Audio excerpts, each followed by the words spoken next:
Welcome to the Modern Mystic podcast, where we help you make your spirituality an actuality and create more meaning, more mindfulness, and more magic in your day to day life. My name is Kilkenny, and today I'm going to be sharing with you a piece that I actually wrote for Mother's Day. And I simply just shared it with a few of my private coaching clients and some loved ones. And it has gone personally viral, meaning in my personal orbit, to the point where several people had urged me to share it here and also possibly on Substack, which I might be dipping my big toe into.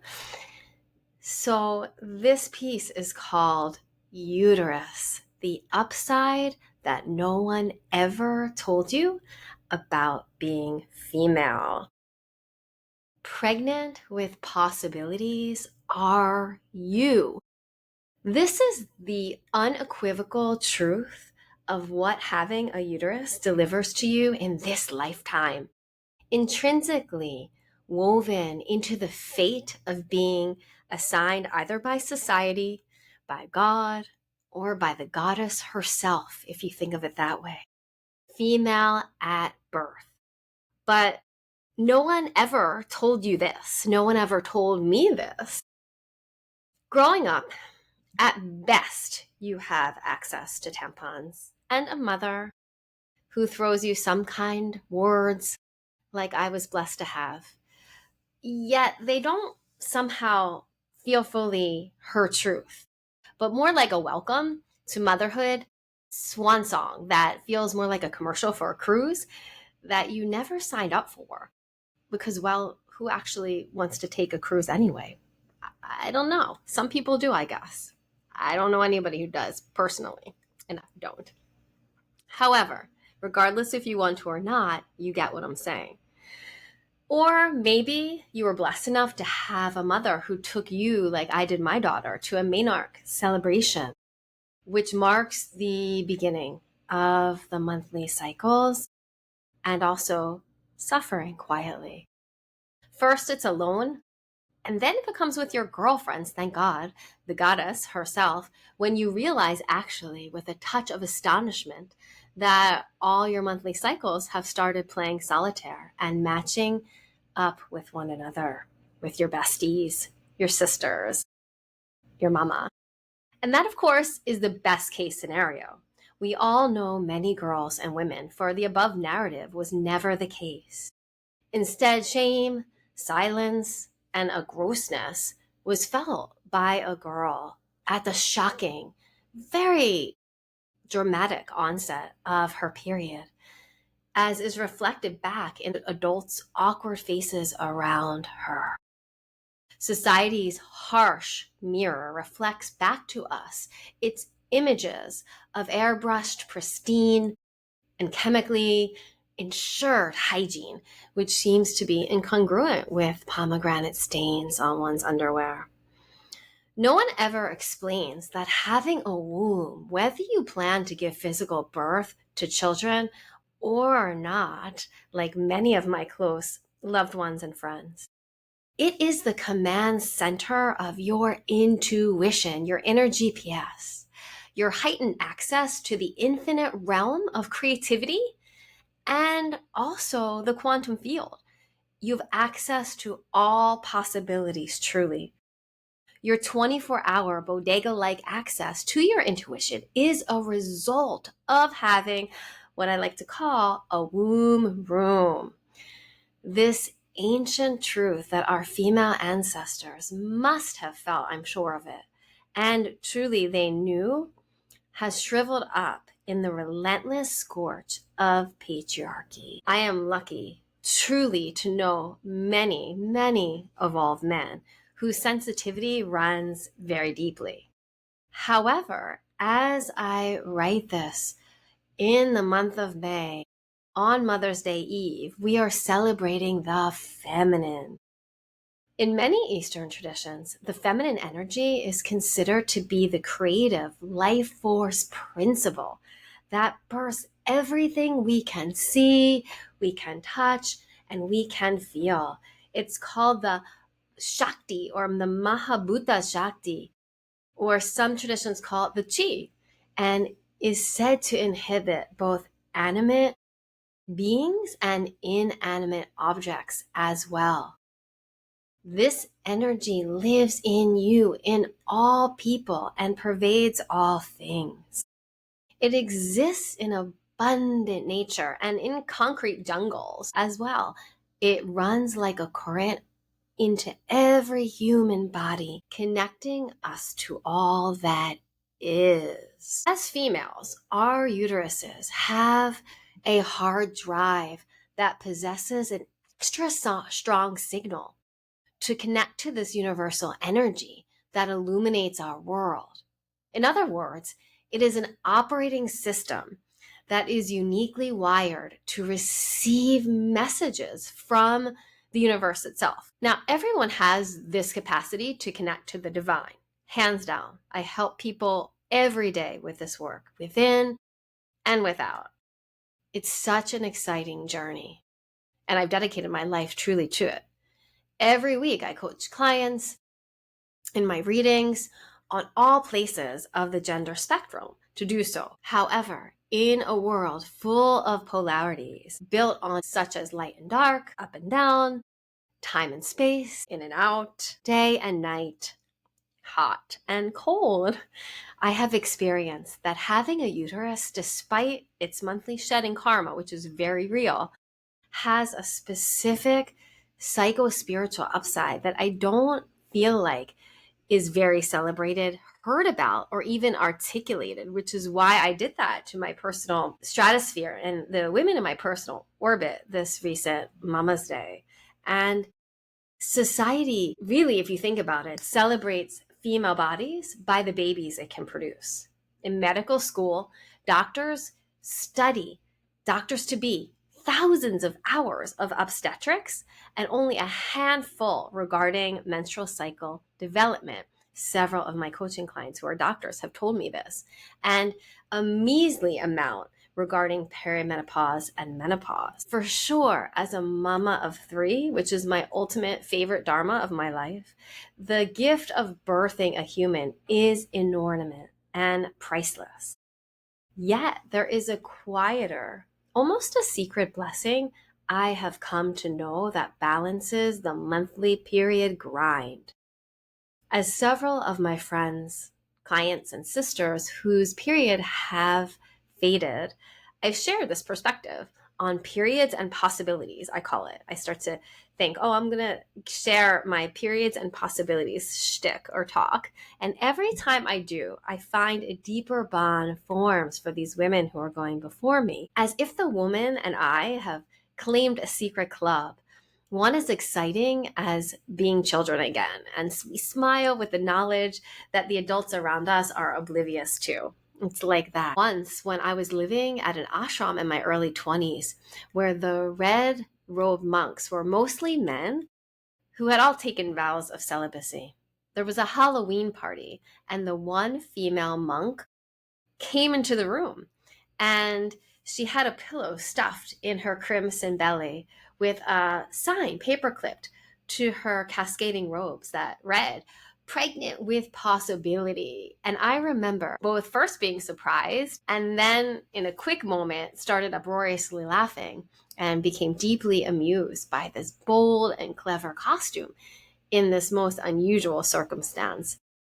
Yet I now realize what I really sensed then, and now being older, that she really knew and was teaching and being in touch with her specific and unique power as a human with a uterus. Monks always teach, right, through their living embodiment. And even though she had chosen a life of abstinence, she was claiming her unique flavor of powerful creativity. For the feminine holds the creative energy, the creative possibilities. Intrinsically, in order to have the capacity to create life, whether we choose to or not, our body must be extra magical. Think about it. And it must be exceedingly aligned with creative source energy, because anyone who has ever been pregnant knows that source in the end is the one who's actually making the human. For sure, we participate, we show up as best as we can. And yet, that is the magic of creating and being an oven for source energy to make a baby. With this built-in proximity to source energy, I believe and have experienced truly firsthand that our womb room, as I like to call it, has quick and ready access to our intuitions, to our inner GPS. For our intuitions are the voice of source energy itself. How amazing is that to think about it? Our wombs are literally the larynx of the universe within. Again, it is not that other humans do not have this, but we have the connection to all creative possibilities and our intuitions on speed dial, if you will, a shortcut to the divine.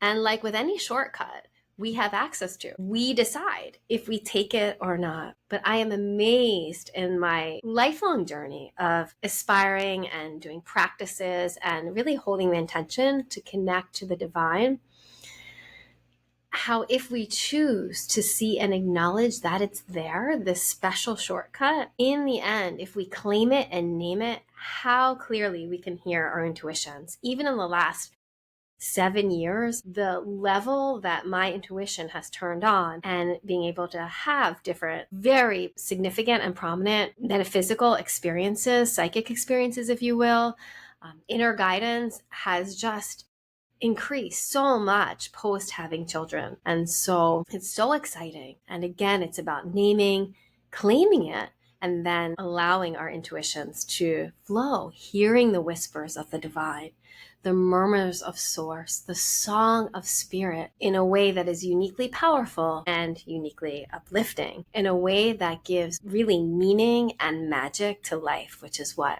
my podcast and my work is all about. And if you're here, I'm assuming you're all about that too. When we align with the life force of source, we have access to the quantum field where anything is possible. This is not theory. This is reality. Our wombs can deliver us to the remembrance that any healing, any hope for our lives is an option if we believe it to be so. Our wombs are a shortcut that can deliver us more readily and quickly to this place of remembering all the possibilities for our lives and ourselves.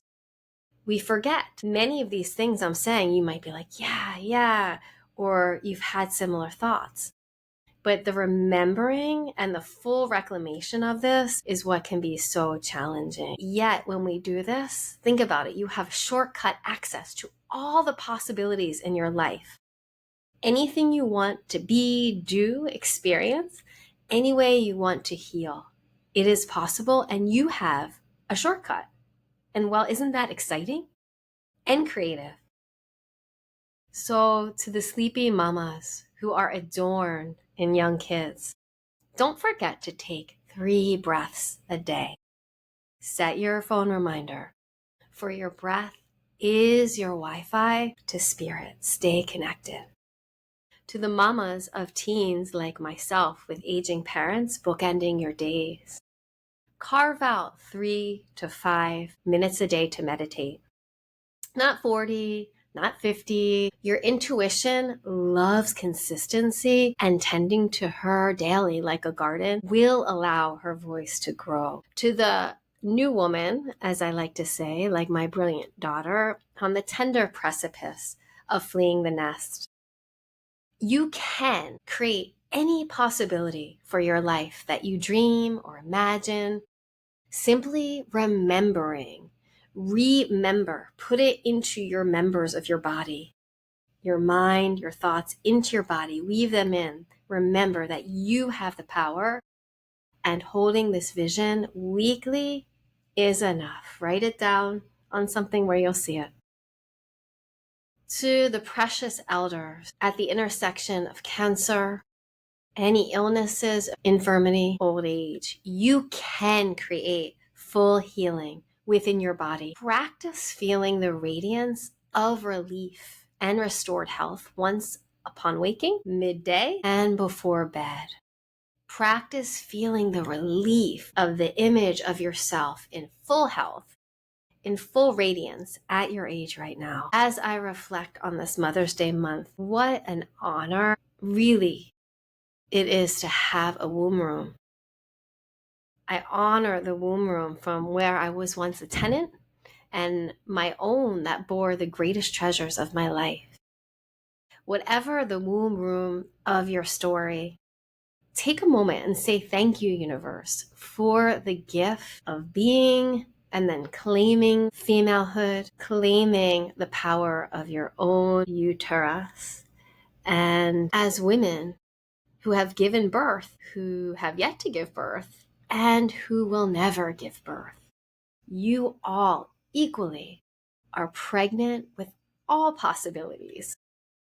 This is the superhero power of womanhood, femalehood. Don't ever forget it. For sure, it's a journey filled with extra pronounced rhythms of emotional hot and cold, of physical contractions and expansion. That is real. Yet its upside, subtler, but equally profound. It's one that gifts quietly the most precious clues and joys to the greatest mysteries in this life. If you feel moved by this episode, please share it right now, because more women and female identifying humans with uteruses need to be empowered, need to have this reminder and remembrance. We all forget. And so share it with someone in your life that you love that has a uterus, and it will uplift her, it will empower her. And as always, thank you for being with me here today. Here's to more meaning, mindfulness, and magic in day-to-day life. Namaste.